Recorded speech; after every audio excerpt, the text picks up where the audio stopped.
Donc, moi, c'est Aurélie, j'ai 38 ans.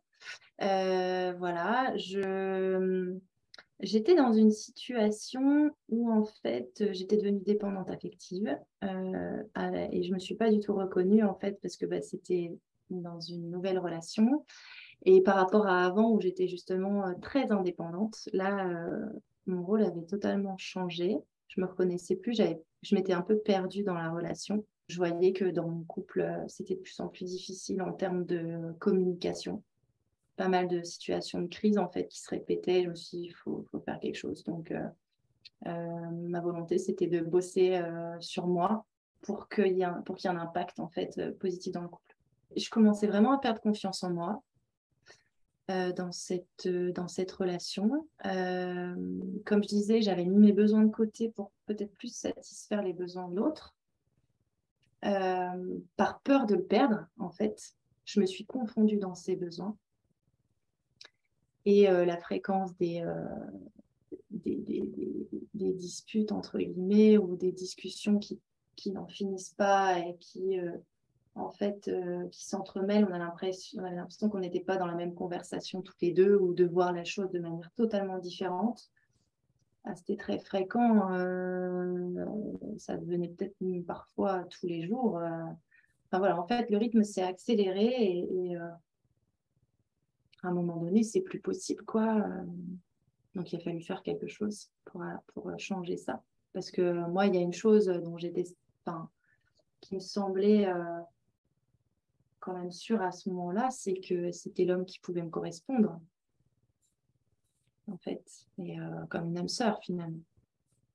Dans ton accompagnement, il y a eu plusieurs phrases déclic, comme notamment parfois dans les disputes, avoir moi la position de l'enfant, et qu'en face d'un enfant, il y a forcément un parent quelque part.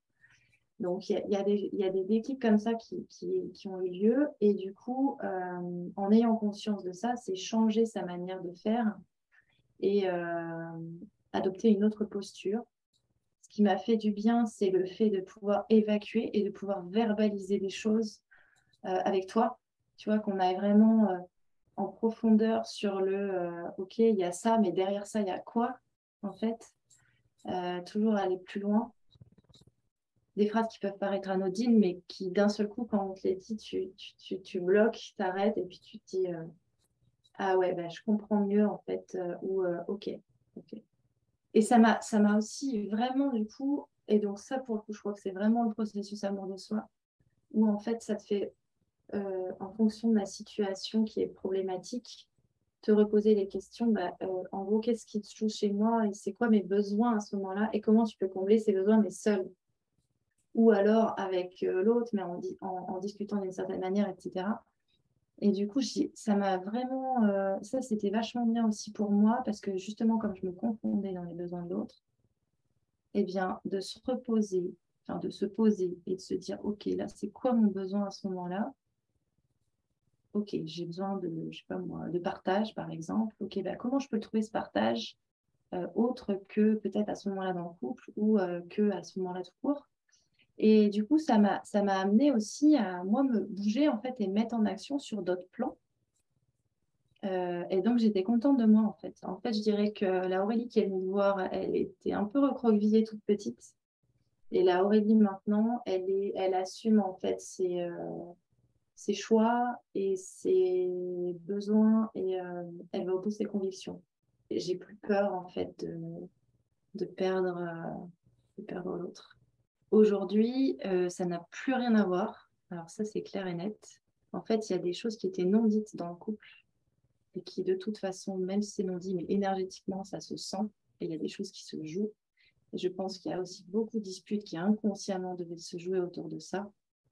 Et donc aujourd'hui, il y a vraiment une libération de la parole qui a été faite. Et comme je disais juste avant, le fait d'assumer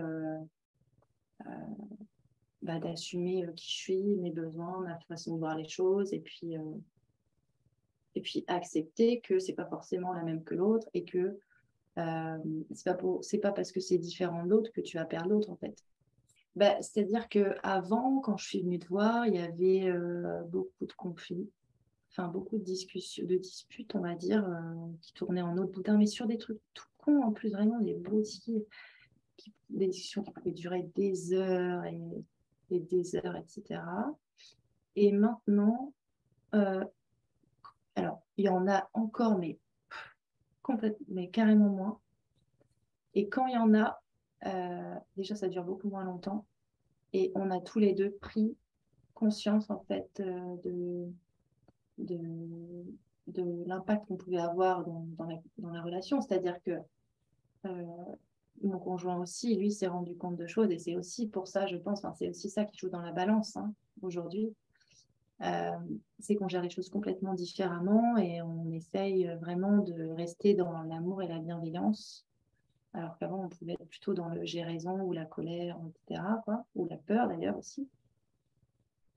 Donc, je dirais qu'aujourd'hui, et puis aujourd'hui, on a aussi des projets de vie, alors qu'avant, en fait, on se disputait tellement que les projets de vie, on n'avait plus, quoi.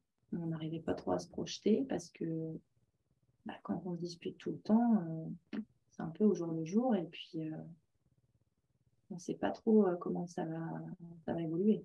En fait, c'était devenu tellement conflictuel que moi, je mesurais le moindre de mes mots, je pesais le moindre de mes mots, je réfléchissais vraiment sur ce que j'allais dire. Mais du coup, plus du tout de spontanéité, plus de légèreté et tout ça. Et là, vraiment, c'est comme s'il y avait quelque chose un poids qui s'était enlevé, en fait. Je dirais que vraiment, ton accompagnement, ça m'a aidé à, à me recentrer sur moi. Enfin, c'était le but, c'est ce que j'ai dit au départ, mais c'était vraiment me recentrer sur moi, qui je suis, ce dont quoi je peux être fière et de mes besoins. C'est de la sérénité. C'est un esprit beaucoup plus apaisé, mais beaucoup plus apaisé, rien à voir. Et enfin, c'est énorme en fait. C'est énorme parce que quand on se pose des questions tous les jours, quand on est dans une sorte de lourdeur avec l'autre, ça prend la tête, quoi. Donc là, c'est aération. Notre priorité, c'est nous-mêmes. Et qu'on reste ou pas avec la personne, on ne peut pas en fait se faire passer en deuxième. On est notre priorité. Voilà, c'est vraiment ça que j'ai envie de dire. On ne peut pas se perdre, on n'a pas le droit de se perdre en fait. Enfin, respect pour nous. Il faut savoir se respecter et savoir se respecter, c'est se faire passer en priorité. Et se faire passer en priorité, c'est respecter ses besoins, les satisfaire et pas et vraiment aussi c'est ne pas tomber dans la victimisation, mais reprendre ses responsabilités et agir quoi. En fait, c'est reprendre ses responsabilités, ne pas attendre que l'autre change, parce que s'il n'a pas envie, il ne changera pas. Par contre, nous, on peut agir sur nous. Et puis, toi, tu peux nous aider à le faire, en fait. Et, euh, et, et, ne... et parfois, on peut avoir besoin d'aide. C'est-à-dire qu'en tant que femme, on veut souvent être forte, se dire qu'on peut y arriver toute seule, etc. Il y a beaucoup de choses qui peuvent se passer comme ça.